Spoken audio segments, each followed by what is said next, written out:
بسم اللہ الرحمن الرحیم۔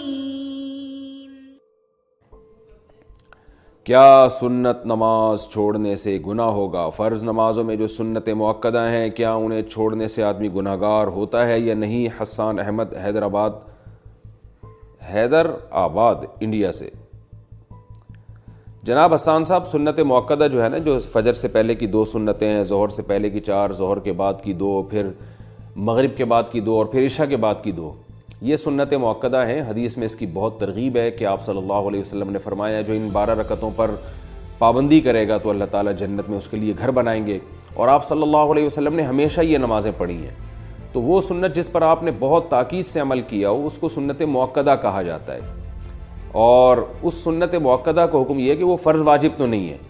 کبھی کبھار اگر کوئی چھوڑ دے، بلا عذر بھی کبھی کبھار چھوڑ دے تو کوئی حرج نہیں ہے، کسی عذر سے چھوڑ دے تو بھی کوئی حرج نہیں ہے، لیکن بلا عذر اگر آپ اس کو چھوڑیں گے اور عام طور پر چھوڑنے کا معمول اگر بنا لیں گے تو بہت سے علماء اس کے قائل ہیں کہ آپ پھر گناہ گار ہوں گے، اور اس پر تو سب کا اجماع ہے کہ ایسا شخص قابل ملامت ہے اور قیامت کے دن آپ صلی اللہ علیہ وسلم کی شفاعت سے محروم ہو سکتا ہے، اس کا امکان موجود ہے۔ تو یہ ایسا شخص قابل ملامت ہے، اس کو ملامت کی جائے گی، اس کو برا بلا کہا جائے گا کہ بھئی کیا کر رہے ہو تم۔ اس کی مثال ایسے بہت سے لوگ آج کل نئے فتنے آ رہے ہیں نا، کہتے ہیں سنت مؤکدہ کیا ہوتا ہے، حدیث میں تو کہیں بھی نہیں ہے۔ اس کی مثال ایسے جیسے فجر کی 2 رکعتوں میں دونوں رکعتوں کو لمبا کرنا چاہیے، یعنی سنت ہے کہ آپ فجر کی 2 رکعتوں کو امام کو چاہیے کہ وہ باقی نمازوں کی نسبت لمبی قرات کرے اس میں، جیسے کہ امی عائشہ رضی اللہ تعالیٰ عنہ فرماتی ہیں کہ فجر کی 2 رکعتوں کو 2 اس لیے رکھا گیا ہے کہ ان میں قرات زیادہ ہے۔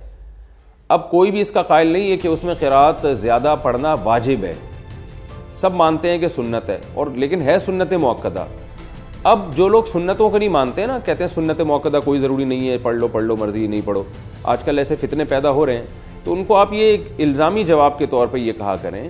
کہ اگر کوئی امام فجر کی نماز میں 1 رکعت میں انا اعطیناک الکوثر پڑھتا ہے، دوسری میں قل واللہ احد پڑھتا ہے اور رکوع کر کے سلام پھیر کے نماز ختم، روزانہ وہ یہی کر رہا ہے، تو کیا آپ اس امام کے اس عمل کو صحیح قرار دیں گے؟ آپ یہ کہیں گے کہ امام صاحب آپ بہت اچھا کر رہے ہیں، فجر کی نماز میں پہلی رکعت میں انا اعطیناک پڑھتے ہیں، دوسری میں قل اللہ پڑھ کے 2-3 منٹ کے اندر فجر کی نماز ختم، تو یقیناً کوئی بھی نہیں کرنے دے گا امام کو۔ کبھی کوئی سفر میں جانا ہے، کہیں جلدی ہے یا سفر میں ہے تو ٹھیک ہے، لیکن عام نارمل روٹین میں آپ امام کو ایسا نہیں کرنے دیں گے۔ کیوں؟ اگر آپ امام کو ملامت کر رہے ہیں کہ بھائی فجر کو پراپر طریقے سے پڑھاؤ، طوال مفصل پڑھو، اس میں جو طویل صورتیں ہیں جن کی وہ والی صورتیں آپ اس میں تلاوت کریں، یا تلاوت کی مقدار اس میں بڑھائیں۔ یہ کیا ہے کہ آپ انا اعطیناک الکوثر پڑھ کے اور دوسری میں قل اللہ پڑھ کے رکوع کر لیتے ہیں۔ اگر آپ امام کو ملامت کریں اور دلیل میں یہ کہے کہ سنت مؤکدہ کچھ نہیں ہوتا، تم کہیں سے دکھا دو کہ فجر میں لمبی قرات کرنا فرض واجب ہے تو میں کروں گا، جب فرض واجب نہیں ہے تو میں نہیں کروں گا،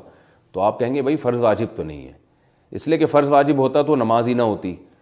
یا سجدہ سہو واجب ہو جاتا،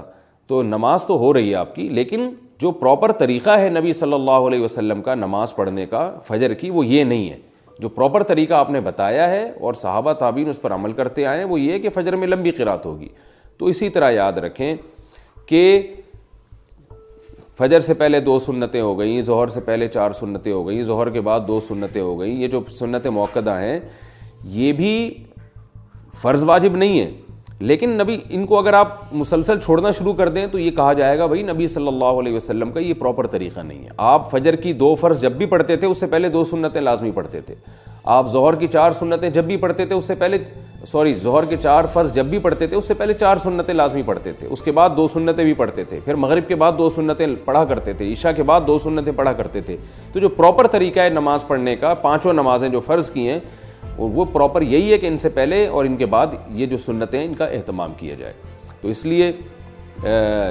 ان سنتوں کا بہت زیادہ اہتمام کرنا چاہیے، اور آج کل جو ایک جدت پسندی معاشرے میں پھیلی ہوئی ہے کہ سنت مؤکدہ کا بالکل ہی لوگوں نے انکار کرنا شروع کر دیا ہے، بس فرض پڑھو اور باقی کوئی کچھ بھی نہیں ہے، تو یہ غلط ہے۔ ہاں کبھی جلدی ہو، سفر میں ہو، کبھی یعنی سفر میں بھی ٹریولنگ کے دوران اس میں آپ سنتیں چھوڑ سکتے ہیں۔ سفر میں کہیں آپ نے اسٹے کیا ہوا ہے تو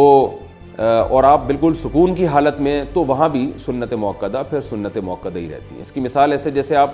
کہیں سفر کے لیے جا رہے ہیں نا، تو راستے میں انسان کو جلدی ہوتی ہے، افراتفری ہوتی ہے، تو وہاں سنت موقدہ نہیں پڑھنی چاہیے، چھوڑ دینی چاہیے۔ لیکن کہیں آپ پہنچ گئے، آپ نے کا اسٹے ہے وہاں، آرام سے آپ نے ایک ہفتہ گزارنا ہے، تو آپ سکون کی حالت میں، تو پھر سنت موقدہ وہاں پر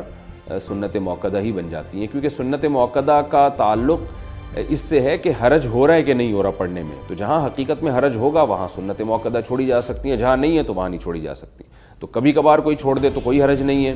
کسی عذر سے چھوڑ دے تو بھی کوئی حرج نہیں ہے، لیکن چھوڑنے کا معمول بنا لینا، یہ آدمی بعض علماء کے نزدیک گناہگار ہے، ورنہ قابل ملامت تو سب کے نزدیک ہے۔